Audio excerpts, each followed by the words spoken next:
Greetings comic lovers and welcome back to Casually Comics, the channel where we chat all things comics, from reviews of comics new and old, to history, to anecdotes, to really wherever our whims take us. Punchline. At some point, I just started following her character around. I'm just intrigued to see how she's going to develop. And then she found herself over in Nightwing, in the arc that is most likely going to see the end of Rick Grayson, and the return of Dick, so my heart can know joy once more. It's been 2 years. 2 whole years. What's also interesting about this Nightwing issue is that we get to see Punchline written by somebody different. So far when we've covered her, we've seen her written by her creator, and she varied in both those appearances. So how does she fare when she is written by someone completely different? Let's find out. Also, she's gonna fight Batgirl, because she's just fighting all the people. This is occurring canonically after her Harley Quinn fight, which we also covered, which also happened real early. And if you think all of this is early, oh my goodness, she's also already fought Batman, so get excited. But before we get started, I'm Sasha, and if you're enjoying this content, you know what to do.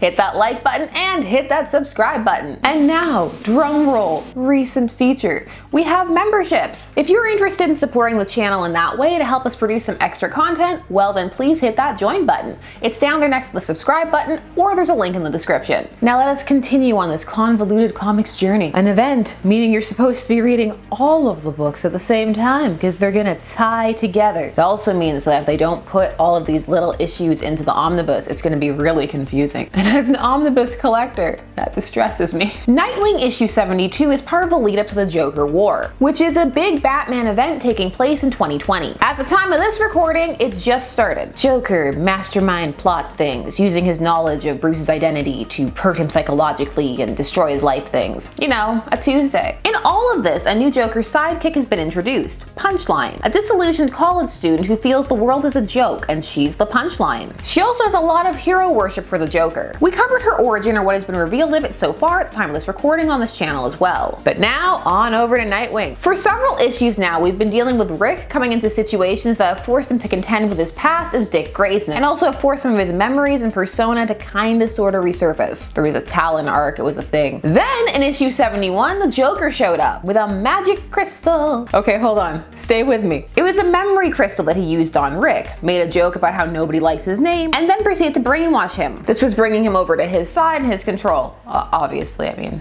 why else are you gonna brainwash somebody? I want you to hate me. Actually, that would be a really good long game.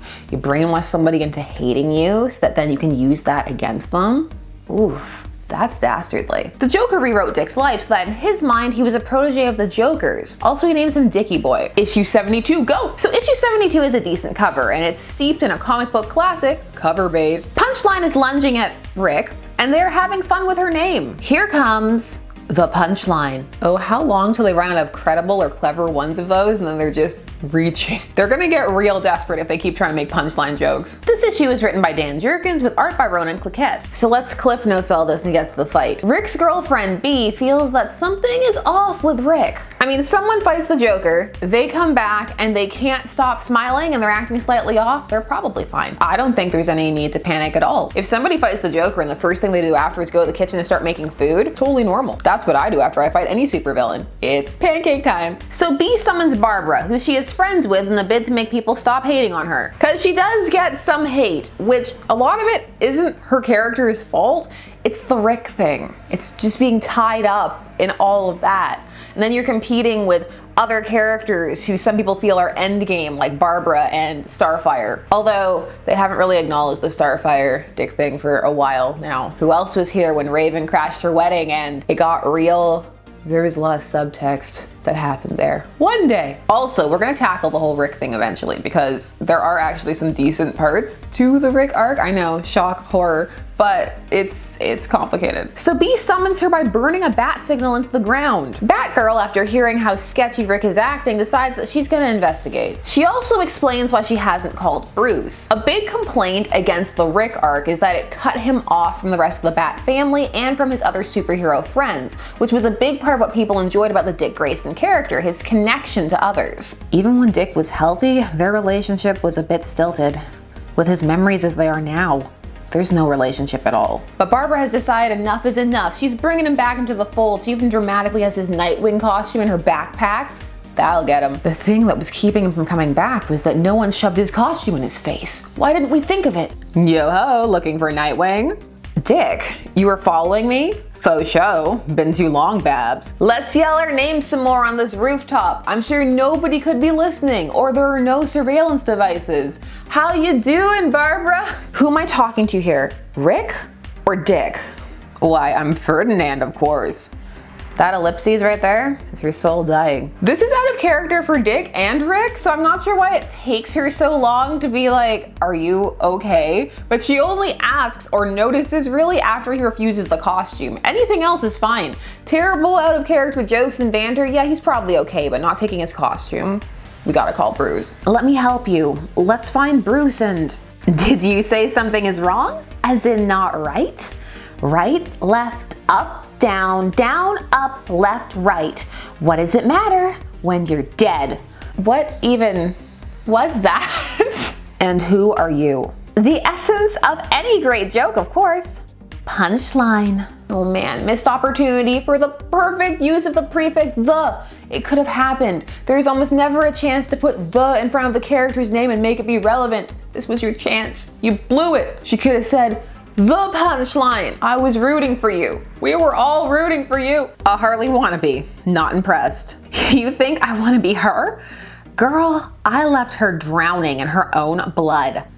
Not likely. I mean, I understand why Barbara would say that. She bonded with Harley during the whole Heroes in Crisis event, where Harley was on a whole other level in that event. She took down Wally West, she fought Batman to a standstill and actually had him trapped. Her and Booster Gold started that thing that I called that it was gonna be a thing, and no one believed me and no one cared, and so I had no one to tell when she kissed him in her own issues. I was like, ha! And then there was just crickets because no one cared. Somebody care, please. I noticed they went for pie. You don't just go for pie, even a horrible, distressing situation. I know groundwork for relationships when I see them. My shipper mind has been trained to pick up all cues. Harley had special combat abilities in that comic based on her popularity. Oh, you know when characters hit a certain degree of popularity, their combat skills increase. I hope one day to be strong enough to lift a truck. Punchline gets a really nasty looking slash in on Barbara's leg, which she's only getting in because new character threat status. This is when Dick springs into action, but not in the way that Barbara thought he would. We had a deal. Right, I forgot. Batgirl is mine to kill. Okay, that panel is awesome. I can't knock it. It's a cool image. Yes, we've seen characters Jokerized before. Been there, seen that, got several t-shirts. But it's still a strong image when it's done well. Joker smile out of blood. Strong image. Dick knocks Barbara out in just a few moves. It has not been her day. Dickie boy, you hurt her. That will make the J-Man so very happy. Happy enough to kill. What a shame that Bruce, dearie weary Bruce, isn't here to see this. If he were, he could pull out the old bat phone and snap a pic of the family.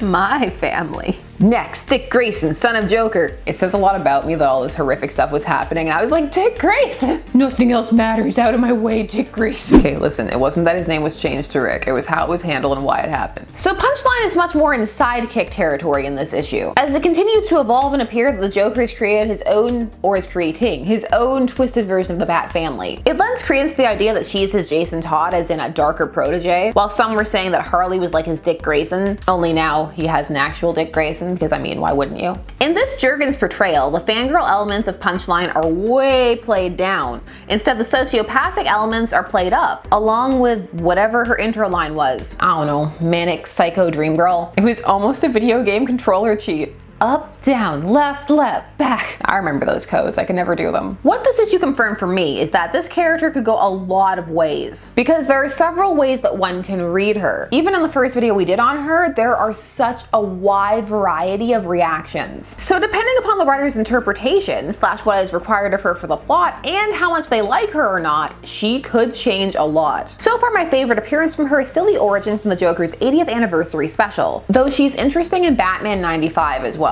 That's the first issue of Joker War where I mean, it's so obvious her creator loves her because she fights Batman. Her dialogue is also completely different with Tinian writing her versus Jurgens. I do like the idea of Punchline having to contend with people thinking she's a Harley knockoff though, in canon. It adds an interesting element of self-realization to the characters in the story that I think definitely helps it. I mean, they've all dealt with Harley, they'd notice. I just find it really engaging to see the differences in a character when they're taken across books, especially when the event is meant to all tie together.